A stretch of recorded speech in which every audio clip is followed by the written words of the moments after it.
Assalamualaikum, selamat pagi. Tanggal 6 Februari, Sabtu. Kita hari ini lanjutkan lagi mengikuti perkembangan kudeta di Myanmar. Ini saya buat sampai 4 episode dalam rangka sebuah pelajaran ya. Jadi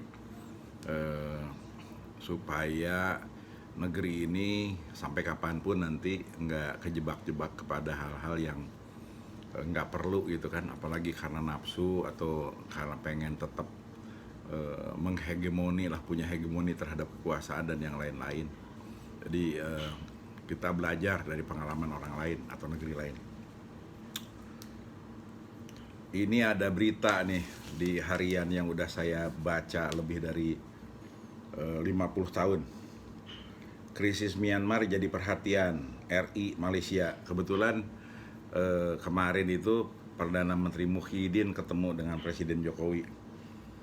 Krisis politik di Myanmar menjadi perhatian serius Presiden Jokowi dan mitranya Perdana Menteri Malaysia Muhyiddin Yassin.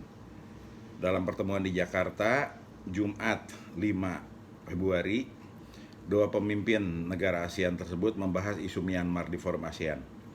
Selain isu Myanmar, ada beberapa isu yang dibahas, antara lain kerjasama ekonomi, perlindungan buruh migran, isu kelapa sawit. PM Muhyiddin berkunjung ke Jakarta memenuhi undangan Presiden Jokowi. Terkait Myanmar, Presiden Jokowi dan Muhyiddin menyatakan prihatin tuh ya. Kita prihatin dengan perkembangan politik di Myanmar. Kita berharap perbedaan politik itu bisa diselesaikan sesuai dengan hukum yang berlaku. Dan untuk mewujudkan visi komunitas ASEAN penting bagi kita semua.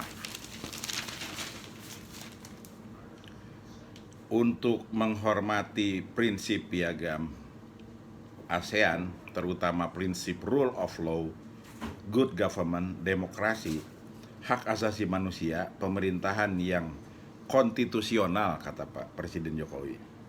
Sebagai keluarga besar ASEAN, Presiden melanjutkan pemerintah Indonesia dan Malaysia melalui setiap menteri luar negeri berbicara dengan ketua ASEAN guna menjajaki kemungkinan pertemuan khusus menlu ASEAN mengenai isu ini.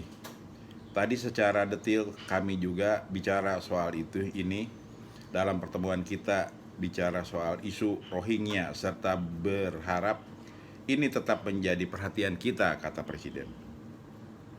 PM Muhyiddin mengatakan pihaknya memandang serius keadaan politik di Myanmar. Ia menyebut apa yang terjadi sekarang di Myanmar merupakan satu langkah ke belakang dalam proses demokrasi di negara itu. Situasi ini juga dikhawatirkan mempengaruhi stabilitas keamanan di kawasan. Setuju kedua menteri luar negeri diberi mandat untuk mencari kesepakatan khas ASEAN untuk membincangkan masalah ini dengan lebih mendalam lagi, kata PM Muhyiddin. Terkait pandemi COVID-19, ia mengungkapkan kedua negara bertekad merevitalisasi perdagangan dan investasi.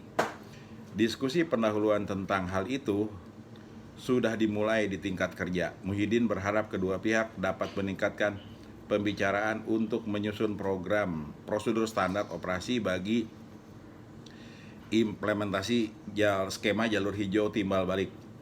Terkait kampanye anti sawit khususnya di Eropa, PM Australia dan Oceania, PM Muhyiddin menyatakan Indonesia Malaysia sebagai presiden terbesar komoditas itu akan terus bekerja sama guna mengatasi diskriminasi atas bisnis sawit. Tentang pekerja migran, kedua negara segera menyelesaikan nota kesepahaman tentang penempatan perlindungan pekerja imigran Indonesia di Malaysia. Situasi kini dari Myanmar dilaporkan ratusan pengajar mahasiswa Universitas Dagun Yamun berunjuk rasa. Mereka mengacungkan salam 3 jari, meniru simbol gerakan pro-demokrasi di Thailand.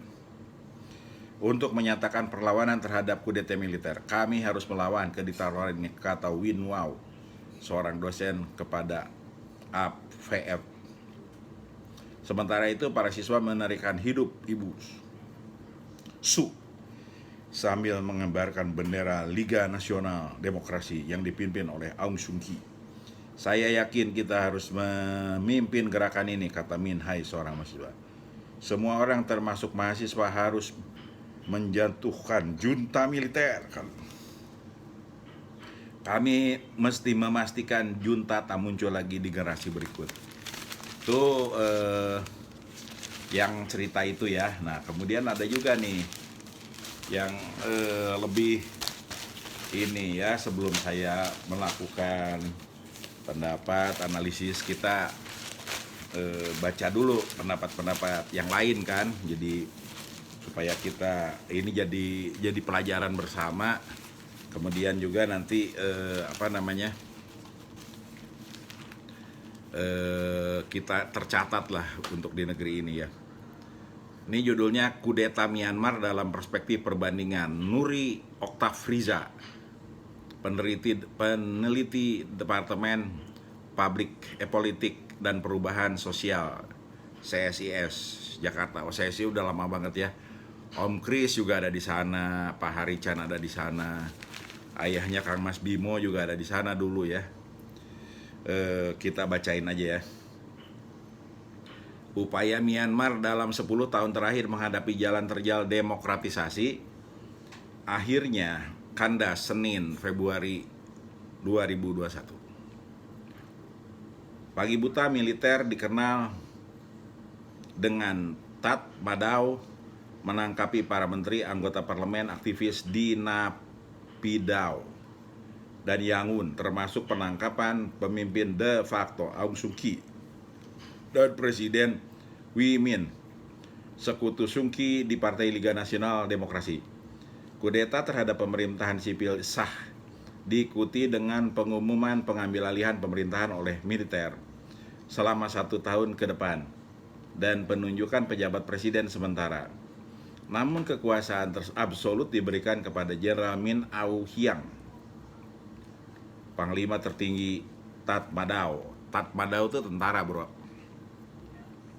Sejauh ini dilaporkan belum ada gejolak kekerasan yang berarti. Berbeda dengan kudeta gagal di Turki 2016, di mana dengan cepat ribuan orang turun ke jalan berhadapan-hadapan dengan tentara hingga menimbulkan korban jiwa. Hal serupa tak ditemukan di Myanmar. Ini mungkin saja karena plot kudeta sudah disiapkan sedemikian rapi sehingga koneksi internet, televisi, dan transaksi keuangan dilaporkan lumpuh seketika. Jalan-jalan utama di kota besar diblokade. Selain itu, barang bayang-bayang kekerasan militer terhadap pengunjuk rasa mungkin masih membekas. September 1988, ribuan pengunjuk rasa yang menuntut reformasi politik dan ekonomi tewas di berondong peluru tajam. Kalau kita lihat nih kalimatnya ini, yang terakhir itu mungkin beda kondisinya. Jadi ketika 1888 memang rejim militer yang menguasai ya. Jadi benar-benar dia terstruktur penuh. Jadi ketika ribuan di berondong juga dia nggak ada istilahnya tetap kuat lah, tangguh lah. Dan ini kalau mau belajar sebetulnya dari situasi ya, bukan kita ngajarin ngegulingin pemerintahan gitu. Tapi ketika kita lihat Tiananmen misalnya, semua ke satu lapangan yang itu istilahnya tidak membuat lumpuh negeri itu. Dan ketika itu militer menarik, kalau nggak salah ya, berdasarkan pertemuan saya dengan beberapa orang pelakunya di Australia gitu kan, tahun 90. Itu karena baru kejadian, kalau nggak salah Tiananmen itu 89. Jadi beberapa orang ketemu sama saya, walaupun setelah itu nggak pernah ketemu lagi. Mereka bilang turun itu mirip-mirip ini mungkin. Jadi tidak melumpuhkan, kemudian juga tidak mendorong proses yang punya legalitas yang kuat. Jadi ketika tank-tank itu diturunkan, kemudian keluarga militer ditarik dari situ, pro demokrasinya selesai. Dan sampai hari ini Tiongkok tidak mengikuti gejolak masyarakatnya untuk minta demokrasi. Dan itu sebetulnya kalau kita lihat kondisi 90 itu, kalau kita baca dari hari ini, kenapa pro demokrasinya atau perubahan yang radikal lah ya, kalau kita bilang dari pola komunis politbiro gitu, itu karena sesungguhnya ketika itu yang tidak dibaca dari seluruh dunia, proses pembangunan dan gerakan ekonominya sesungguhnya tinggi. Jadi politik yang terjadi ketika itu, kalau saya lihat di hari ini gitu kan, ketika Cina demikian maju dan pesat,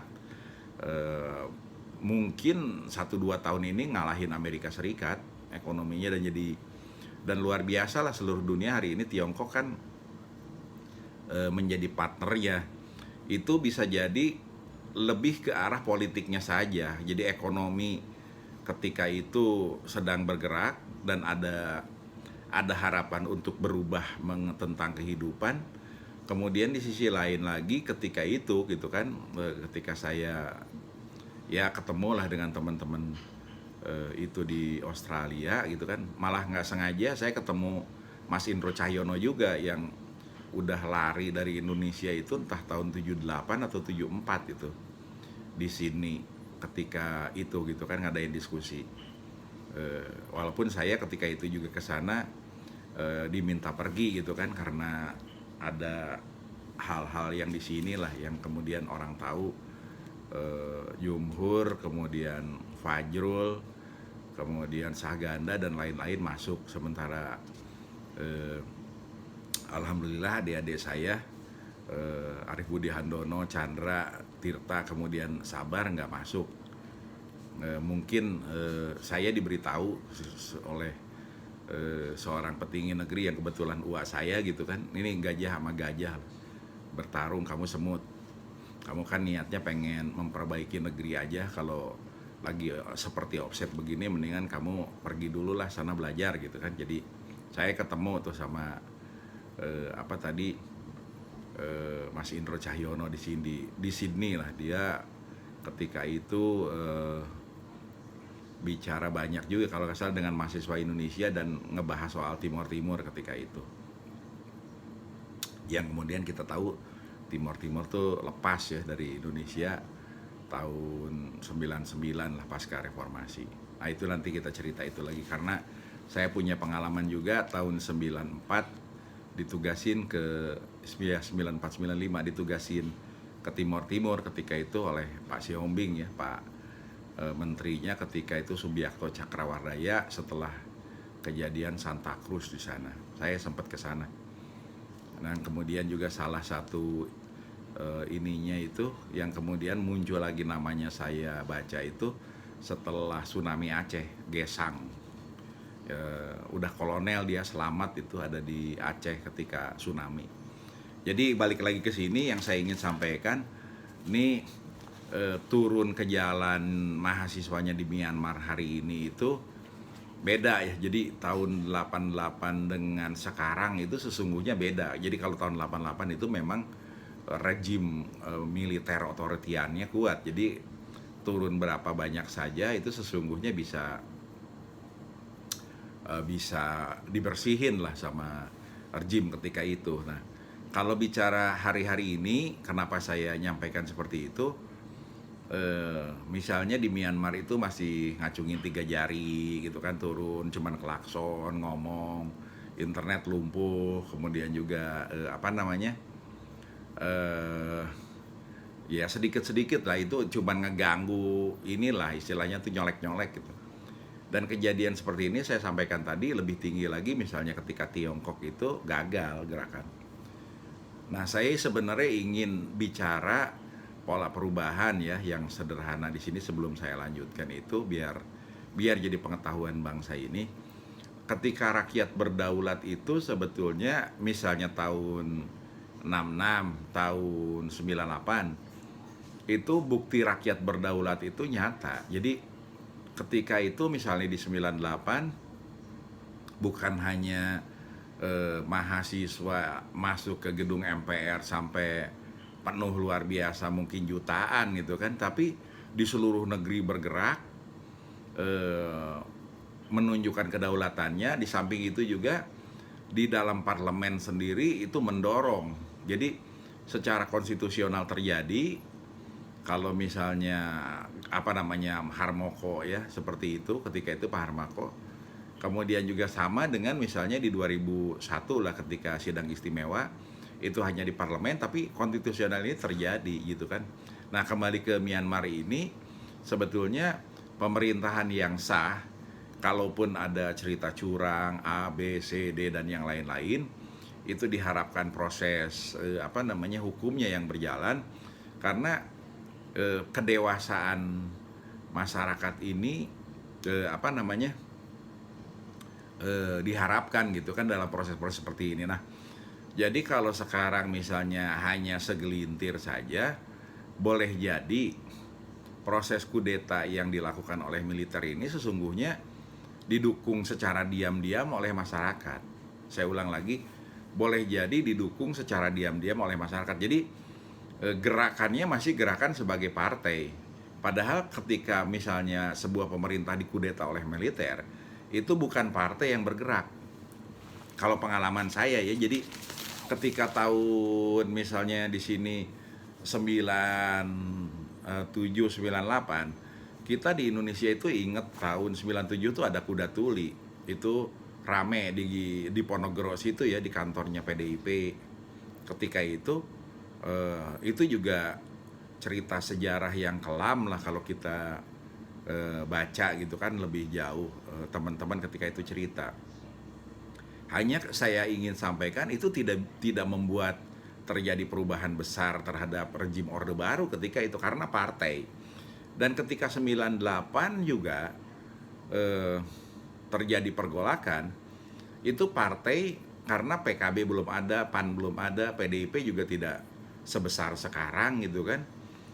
Kemudian juga gerakan itu bukan partai. Jadi orang partai ada di dalam gerakan reformasi itu. Artinya dari partai manapun ada, dari keluarga manapun termasuk keluarga ABRI ketika itu ada di dalam gerakan reformasi itu, dan banyak LSM, banyak gerakan masyarakat ada di dalam gerakan reformasi itu. Tapi ketika itu menunjukkan ini adalah kedaulatan rakyat gitu. Jadi kedaulatan rakyat.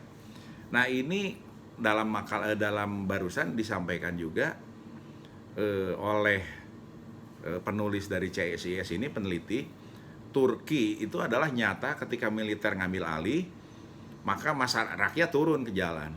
Ada korban, sebetulnya ada korban, tetapi tidak jadi, kudetanya gagal dan Erdogan naik lagi. Nah, itu menunjukkan kedaulatan rakyat. Nah, untuk dunia, pelajaran kudeta Myanmar ini juga bisa belajar dari kemarin pasca pemilu di mana Donald Trump kalah gitu di Amerika.